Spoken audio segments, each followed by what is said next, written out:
Hello everyone, कैसे हैं आप सब। एक बार पुनः शिव कोचिंग क्लासेस पर स्वागत है। क्लास 12 फिजिक्स एनसीईआरटी में आज हम लेकर आए हुए हैं प्रश्न बैंक। ऐसे बच्चे जो एमपी बोर्ड से हैं उनके लिए काफी हेल्पफुल होने वाला है। और ऐसा नहीं है कि एमपी बोर्ड के क्वेश्चन है तो अदर स्टेट के बच्चे नहीं पढ़ सकते हैं। इन प्रश्नों को ऑब्जेक्टिव क्वेश्चन अदर स्टेट के बच्चे भी देख सकते हैं। अभी देखिए, कुछ ही दिन पहले, एक दो दिन पहले बोर्ड एग्जाम 2026-27 के लिए त्रैमासिक परीक्षा का आपका क्वेश्चन बैंक आ चुका है। अब देखिए, मैं आपसे एक चीज कहूं तो आप लोग कहोगे कि सर ये आप गलत बोल रहे हो। अभी मैं कल चेक कर रहा था तो ऑफिशियल ये आपका क्वेश्चन बैंक दिखाई नहीं देता।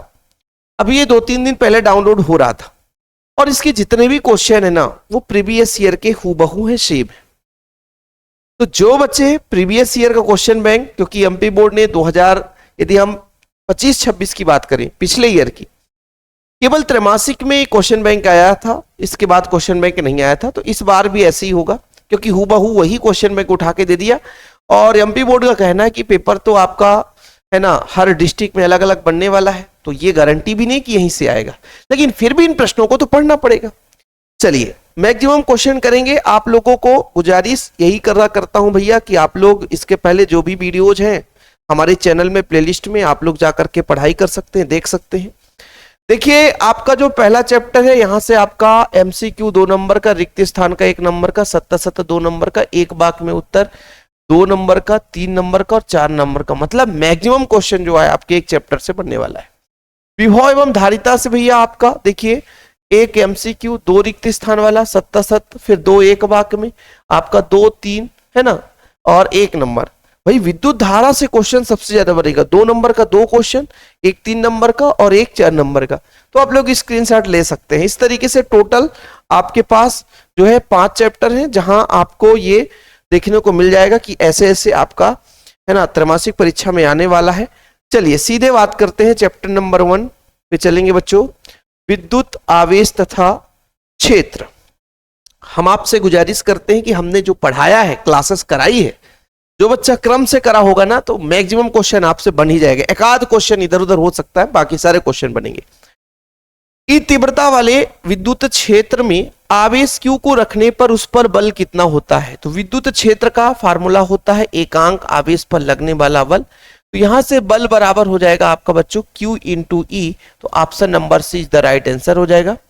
बिंदु आवेश, किसी बिंदु आवेश से r दूरी पर विद्युत क्षेत्र की तीव्रता, तो विद्युत क्षेत्र की तीव्रता होता है 1/4 pi epsilon not Q upon r square. तो प्यारे बच्चों r स्क्वायर जहां पे नजर आ जाएगा वही राइट आंसर हो जाएगा, क्योंकि जो विद्युत क्षेत्र की तीव्रता बिंदु आवेश कारण r स्क्वायर की व्युत्क्रमानुपाती है, तो 1/r स्क्वायर हो जाएगा।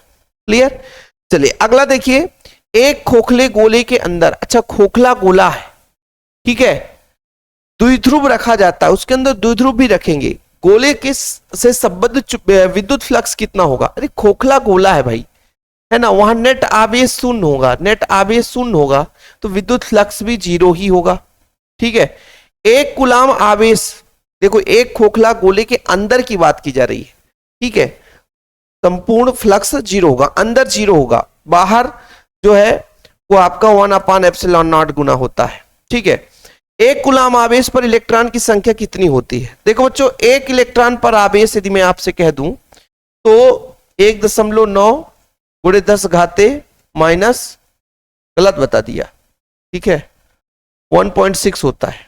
क्या होता है 1.6 इंटू 10⁻⁻19 कूलाम। ये किस पर होता है, एक इलेक्ट्रॉन पर। तो मुझे एक कूलाम आवेश का निकालना है बच्चों, 1/1.6 इंटू 10⁻⁻19 हो जाएगा। इसको कैलकुलेट करोगे 6.25 गुणे 10 घाते 18 आएगा। कितना आएगा, 10 घाते 18। तो 6.25 गुणे 10 घाते 18 कहीं पे नजर आ रहा है, ये आपको ऑप्शन नंबर बी देखने को मिल रहा है, एक कूलाम आवेश पर इलेक्ट्रॉनों की संख्या। ठीक है, चैप्टर 1 का ऑब्जेक्टिव भी मैंने कराया है, जो मेरे नोट्स में ऑब्जेक्टिव है, आप लोग सारे क्वेश्चन देखने को मिलेगा। मैं ऑब्जेक्टिव का जो पीडीएफ बनाया हूं, जो नोट्स में देता हूं बच्चों, लगभग 40-50 बहुविकल्पी हैं, फिर रिक्त स्थान वाले क्वेश्चन भी हैं, फिर एक वाक्य में भी उत्तर है, सत्य भी है, कुल मिलाकर के 15-20 पेज ऑब्जेक्टिव बना के देता हूं, कहीं से क्वेश्चन छूटने ना पाए। जो बच्चा नोट्स लिया है उसको पता है। यदि कोई बच्चा चाहता है कि सर अभी भी समय है, क्या हम नोट्स ले सकते हैं? तो बिल्कुल नोट्स ले सकते हो। 96 85 29 91 49। नोट्स के लिए प्रोसेस क्या रहता है सर? मात्र 100 रुपए चार्ज लगते हैं। यदि कोई बच्चा हमसे नोट्स लेना चाहता है तो मात्र 100 रुपए में ऑल चैप्टर के नोट्स विद ऑब्जेक्टिव। किसी, अच्छा ये वाला देखो, मुक्त आकाश में परावैद्युत का विमीय सूत्र बताओ। देखो कूलाम के नियम से F बराबर आपने पढ़ा होगा 1/4 पाई एप्सिलॉन नॉट, ठीक, Q1 Q2 बटा R स्क्वायर। मुझे एप्सिलॉन नॉट का विमीय सूत्र निकालना है तो एप्सिलॉन नॉट इधर जाएगा, F नीचे जाएगा, मतलब आवेश 2 है, ठीक, एक आपका F का विमीय सूत्र और एक R का विमीय सूत्र।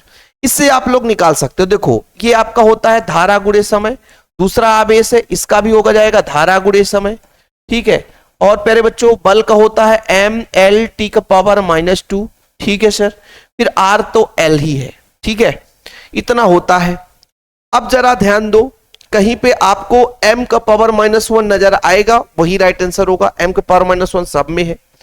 L आपका 1 है, 1 2 ऊपर जाएगा तो -2, L का पावर -2, L का पावर -2, L का पावर -2 नजर आना चाहिए, ठीक है। फिर बच्चों T का पावर 4 हो जाएगा, 2 4 T का पावर 4 हो जाएगा, ठीक है, A स्क्वायर हो जाएगा, ठीक है। तो यहां पर देखो एक बार फिर से देख लेता हूं, बल बराबर क्या होता है? द्रव्यमान गुणित त्वरण, द्रव्यमान, अच्छा R स्क्वायर है ना तो L स्क्वायर होगा, तो L के पावर 3 आ जाएगा, L के पावर 3 -3। चलो कौन सा ऑप्शन? ये हो जाएगा। यानी आंसर क्या आने वाला मैं यहाँ पे लिख देता हूं, m का पावर -1, L का पावर -3। भाई L कितने हैं? 3 L हो जाएंगे ना, तो ऊपर T का पावर 4 हो जाएगा, A का पावर 2 हो जाएगा। ये आपका विमीय सूत्र होगा, किसका बच्चों? ये आपका विद्युतशीलता का विमीय सूत्र।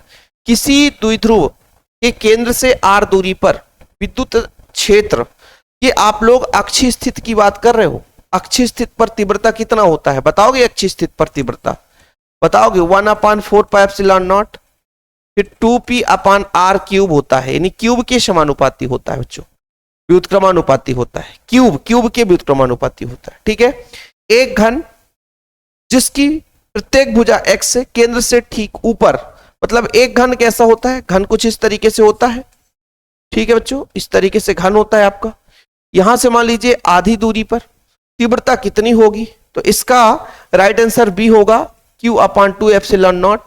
अभी इसको यहां पे हम कैलकुलेशन करेंगे तो बड़ा लंबा चौड़ा समय लगेगा।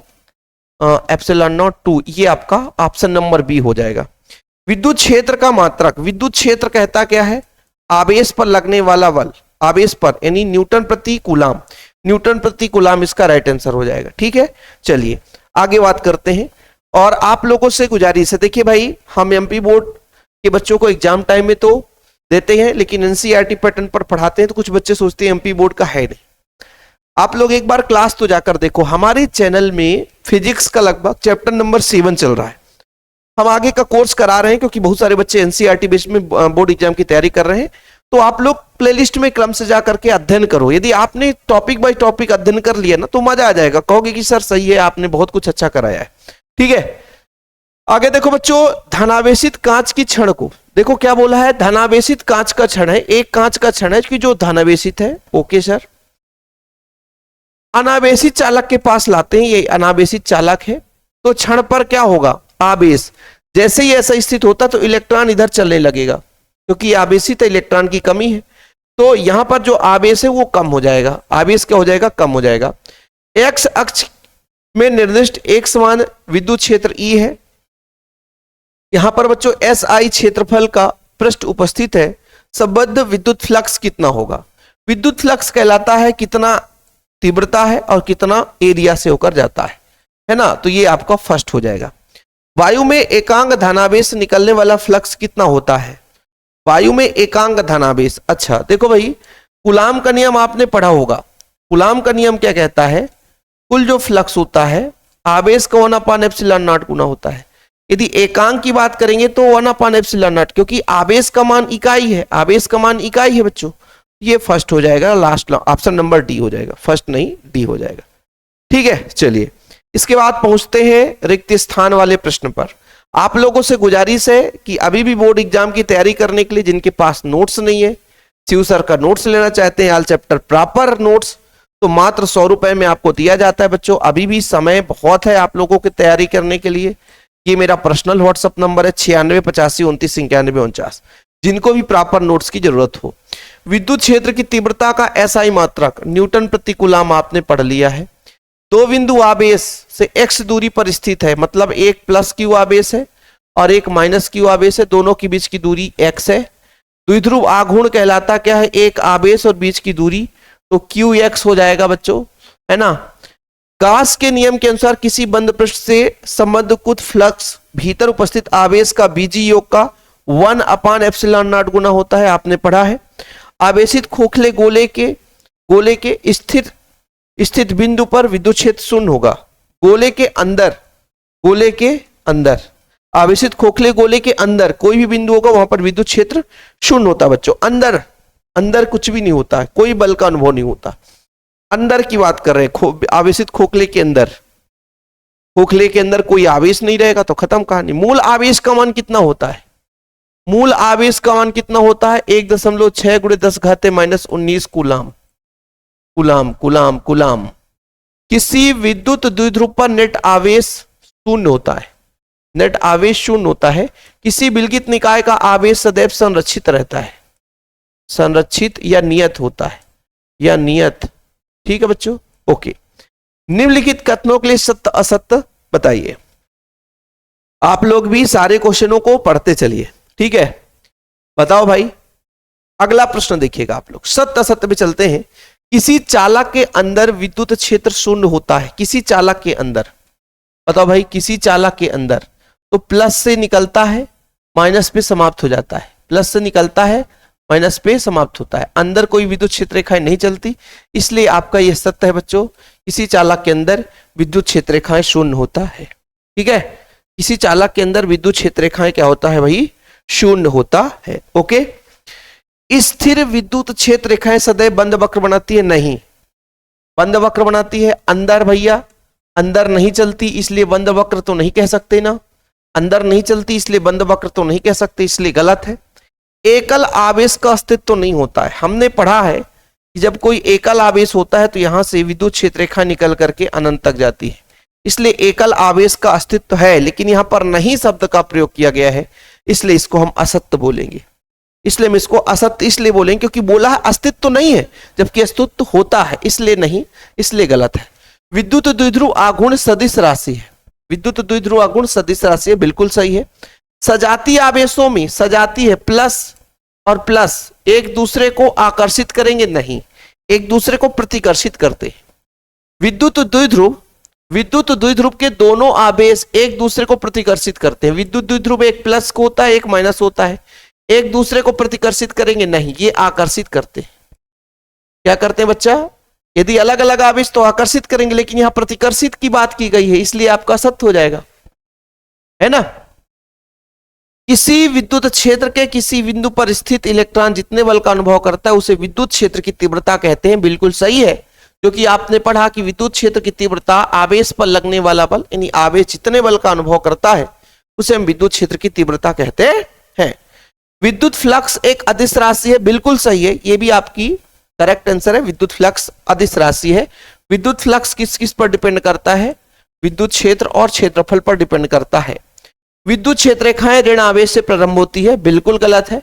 विद्युत क्षेत्र रेखाएं धन से शुरू होती है और ऋण पे समाप्त होती है। इधर ऋण होता है बच्चों, धन से शुरू होती है, ऋण से समाप्त होती है, लेकिन यहां पर बोला ऋण से शुरू होती है, ये गलत है, ठीक है। आगे बात करते बच्चों, एक शब्द में उत्तर दीजिए। एक माइक्रो कूलाम आवेश का ऋण आवेश बनाने में कितने इलेक्ट्रॉन की आवश्यकता होती है? एक माइक्रो कूलाम मतलब 10⁻⁻6 कूलाम। 10⁻⁻, एक माइक्रो कूलाम मतलब 10⁻⁻6 कूलाम, ठीक है। और एक कूलाम में इलेक्ट्रॉन कितना चाहिए? 6.25। कितना चाहिए भैया? 6.25 × 10⁻18। जितना आप लोगों ने पढ़ा है कि एक कूलाम में इतने इलेक्ट्रॉन होते हैं, और हमें कितने कूलाम चाहिए? 10⁻⁻6 कूलाम के लिए तो इसका मल्टीप्लाई कर देंगे। 10⁻⁻6, 10⁻⁻6 का गुणा करेंगे 6.25 × 10⁻18 में, तो जब इसका भाई 18 में 6 घट जाएगा तो 6.25 × 10⁻12 आ जाएगा। ये राइट आंसर होगा। इतने इलेक्ट्रॉन, एक माइक्रोकूलाम बनाने के लिए इतने इलेक्ट्रॉन की आवश्यकता है। इतने इलेक्ट्रॉन 6.25 × 10⁻12 इलेक्ट्रॉन की आवश्यकता है। निश्चित दूरी पर रखे दो आवेश के कणों के बीच बल का मान F है यदि कणों के बीच की दूरी आधी कर दी जाए। चलो बताते हैं। F है बच्चों, वो दूरी के समान व्युत्क्रमानुपाती होता है। ये आपने कूलाम के नियम से पढ़ा है। कैसे? F बराबर होता है K × Q1 Q2 बटा R², यानी R के व्युत्क्रमानुपाती कूलाम का नियम कहता है। दूरी आधा कर दें, दूरी आधा कर दें, R/2 का स्क्वायर कर दें तो कितना हो जाएगा? R² बटा 4 हो जाएगा। 4 ऊपर चला जाएगा बच्चों, F समानुपाती हो जाएगा 4 बटा R²। मतलब आधी करने से 4 यानी 4 गुना हो जाता है। कितना गुना हो जाएगा बच्चों? 4 गुना। कितना हो जाएगा? 4 गुना हो जाएगा। कितना हो जाएगा? 4 गुना हो जाएगा। 4 गुना, ठीक है।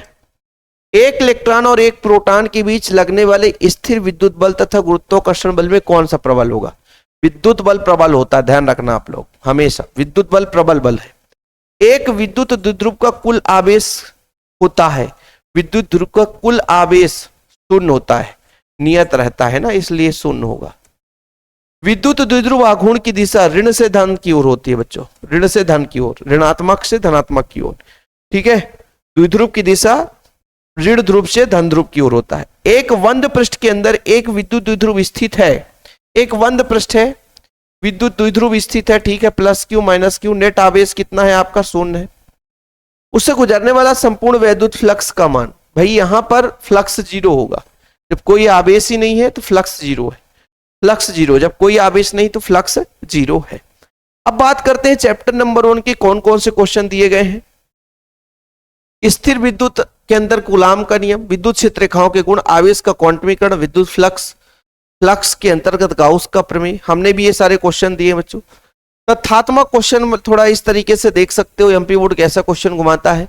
एक कूलाम आवेश को परिभाषित करना है आपको, ठीक है। बोला है कि परिभाषित कीजिए आवेशों के मध्य जितने बल की कल्पना की है उसे भार के रूप में रूपांतरित करके लिखे कितने किलोग्राम द्रव्यमान पृथ्वी का भार के तुल्य होगा। वाई अक्ष पर स्थित किसी अनंत एक समान रेखीय आवेश के निकाय विद्युत क्षेत्र पर विचार कीजिए। ऐसे क्वेश्चन है, आप लोगों को मिल ही गया होगा।